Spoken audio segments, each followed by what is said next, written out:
Chapter 8 The Chateau d'If. The commissary of police, as he traversed the antechamber, made a sign to two gendarmes who placed themselves one on Dante's right and the other on his left.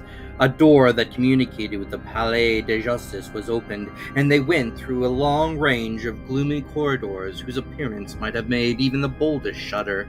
The Palais de Justice communicated with the prison, a somber edifice that from its grated windows looked on the clock tower of the Aquilée. After numberless windings, Dante saw a door with an iron wicket. The commissary took up an iron mallet and knocked thrice, every blow seeming to Dante's as if struck on his heart. The door opened, the two gendarmes gently pushed him forward, and the door closed with a loud sound behind him. The air he inhaled was no longer pure, but thick and mephitic. He was in prison. He was conducted to a tolerably neat chamber, but grated and barred, and its appearance, therefore, did not greatly alarm him. Besides, the words of Villefort, who seemed to interest him so much, resounded still in his ears like a promise of freedom. It was 4 o'clock when Dantes was placed in this chamber. It was, as we have said, the 1st of March, and the prisoner was soon buried in darkness. The obscurity augmented the acuteness of his hearing. At the slightest sound he rose and hastened to the door, convinced they were about to liberate him. But the sound died away, and Dantes sank again into his seat. At last, about 10 o'clock, and just as Dantes began to despair, steps were heard in the corridor. A key turned in the lock, the bolts creaked, the massy oaken door flew open, and a flood of light from 2 torches pervaded the apartment. By the torchlight, Dante saw the glittering sabers and carbines of 4 gendarmes. He had advanced at first, but stopped at the sight of this display of force. "Are you come to fetch me?" he asked. "Yes," replied a gendarme. "By the order of the deputy procureur?" "I believe so." The conviction that they came from Monsieur de Villefort relieved all Dante's apprehensions. He advanced calmly and placed himself in the center of the escort. A carriage waited at the door, the coachman was on the box, and a police officer sat beside him. "Is this carriage for me?" said Dantes. "It is for you," replied a gendarme. Dantes was about to speak, but feeling himself urged forward and having neither the power nor the intention to resist, he mounted the steps and was in an instant seated inside between 2 gendarmes. The 2 others took their place opposite, and the carriage rolled heavily over the stones. The prisoner glanced at the windows. They were grated. He had changed his prison for another that was conveying him he knew not whither. Through the grating, however, Dante saw that they were passing through the Rue Casseret, and by the Rue Saint-Laurent and the Rue Torrome to the port. Soon he saw the lights of La Consigne. The carriage stopped. The officers descended, approached the guardhouse. A dozen soldiers came out and formed themselves in order. Dante saw the reflection of their muskets by the light of the lamps on the quay. "Can all this force be summoned on my account?" thought he. The officer opened the door, which was locked, and without speaking a word answered Dante's question, for he saw between the ranks of the soldiers a passage formed from the carriage to the port. The 2 gendarmes who were opposite to him descended first. Then he was ordered to alight, and the gendarmes on each side of him followed his example. They advanced towards a boat which a custom-house officer held by a chain near the quay. The soldiers looked at Dantes with an air of stupid curiosity. In an instant he was placed in the stern sheets of the boat between the gendarmes, while the officer stationed himself at the bow.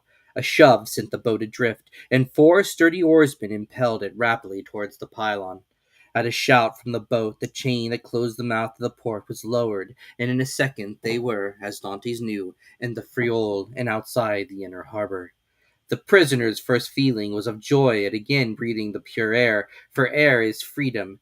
But he soon sighed, for he passed before La Réserve, where he had that morning been so happy, and now through the open windows came the laughter and revelry of a ball. Dantes folded his hands, raised his eyes to heaven, and prayed fervently. The boat continued her voyage. They had passed the Tête de Mort, were now off the Onze de Ferro, and about to double the battery.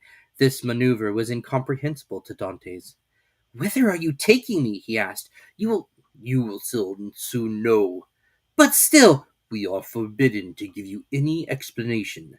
Dante's trained and disciplined knew that nothing would be more absurd than to question subordinates who were forbidden to reply, and so he remained silent.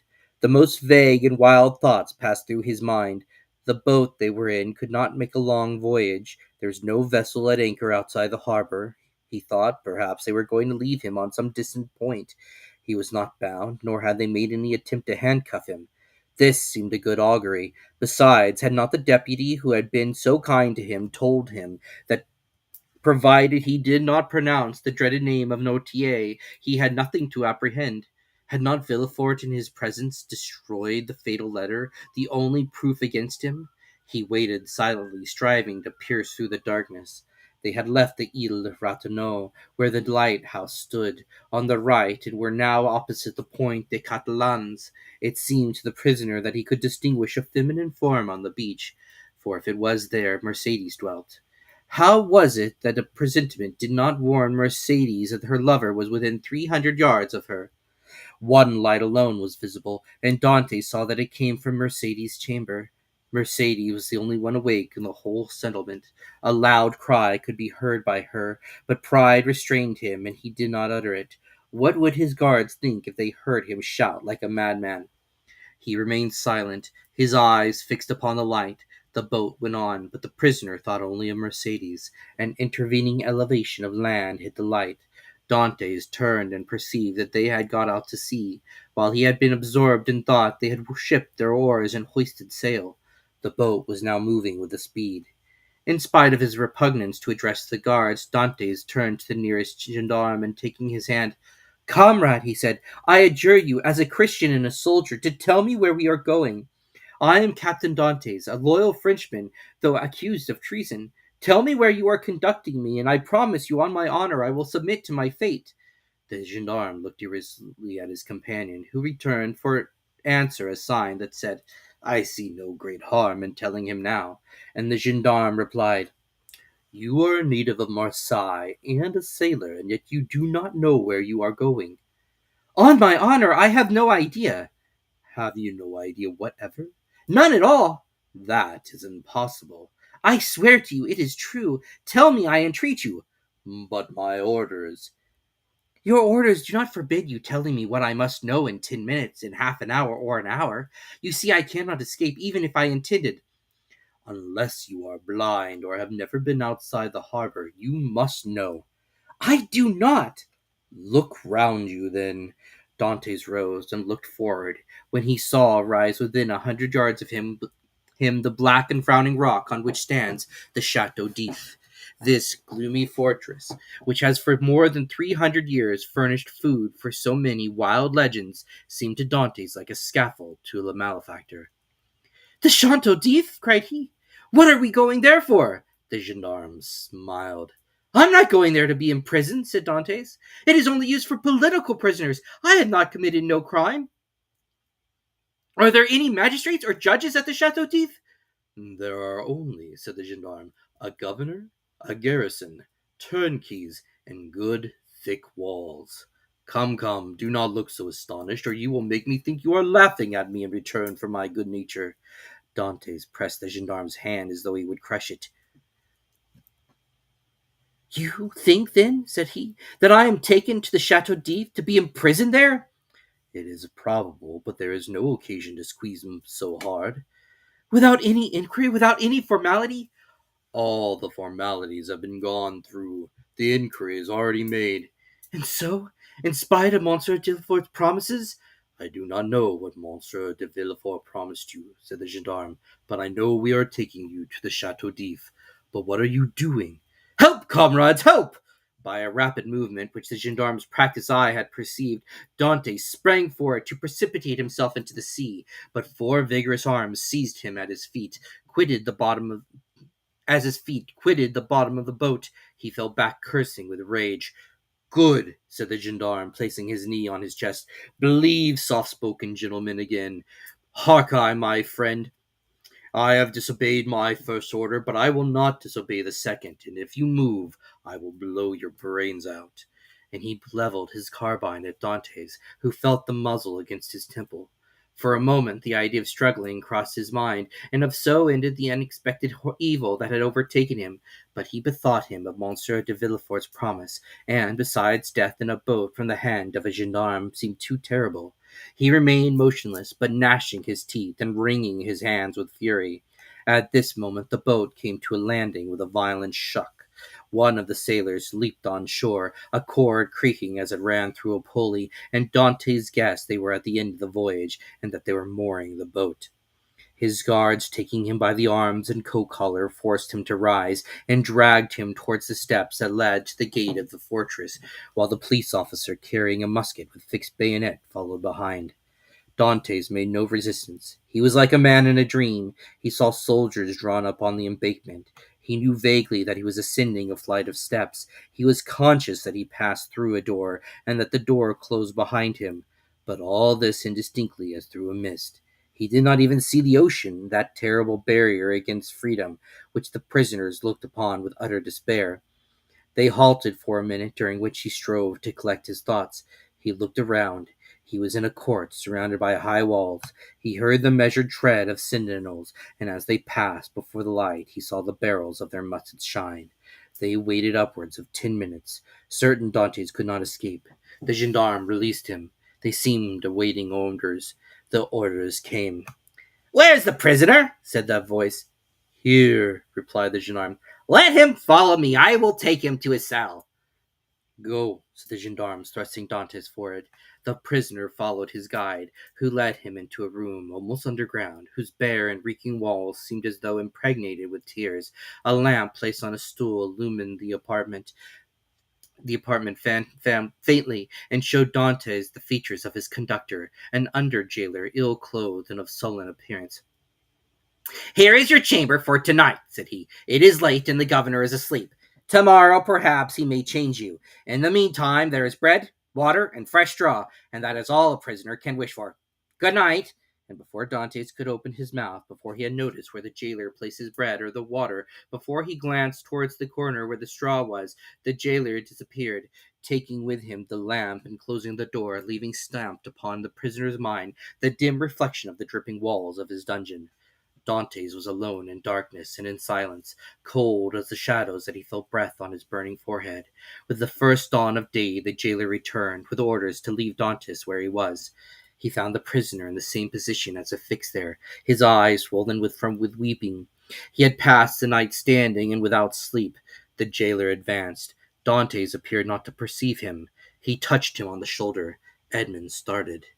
"Have you not slept?" said the jailer. "I do not know," replied Dantès. The jailer stared. "Are you hungry?" continued he. I do not know." "Do you wish for anything?" "I wish to see the governor." The jailer shrugged his shoulders and left the chamber.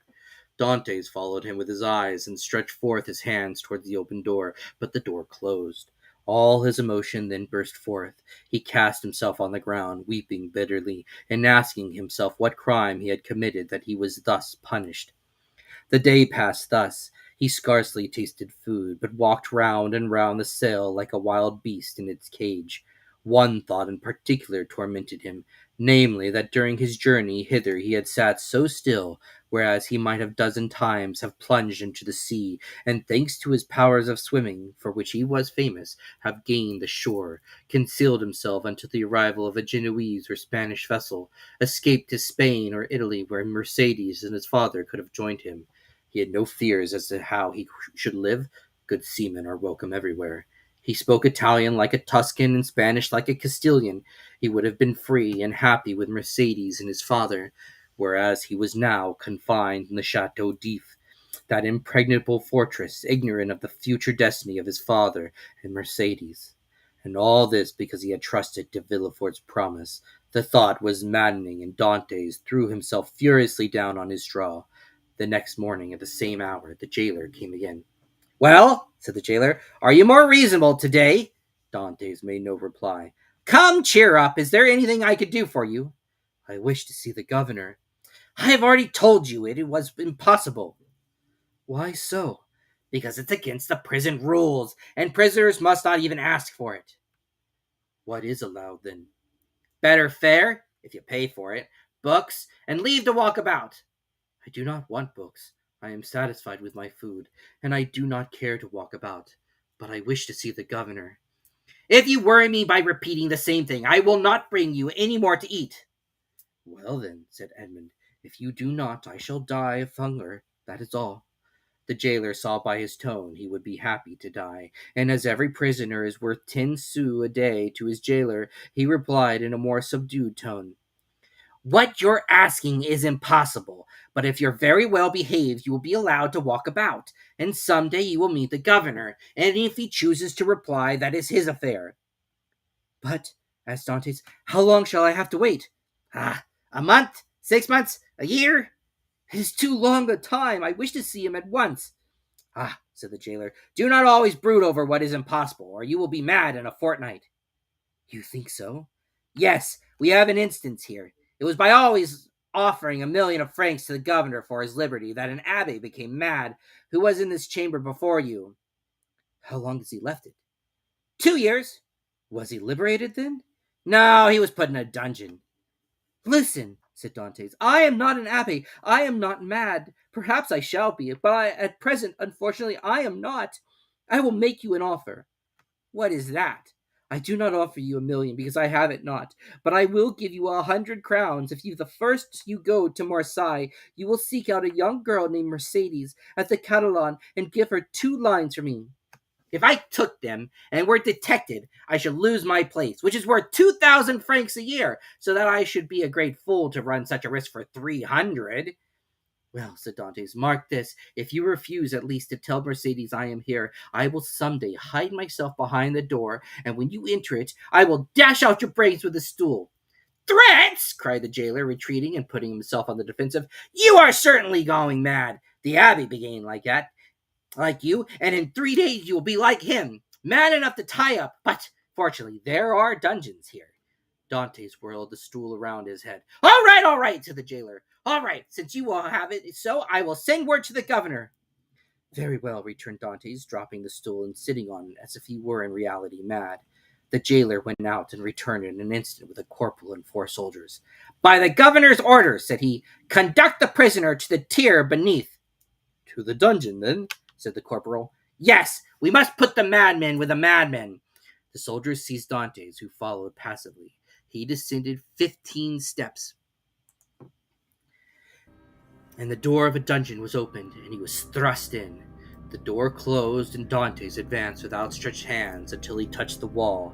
He then sat down in the corner until his eyes became accustomed to the darkness. The jailer was right. Dantès wanted but little of being utterly mad.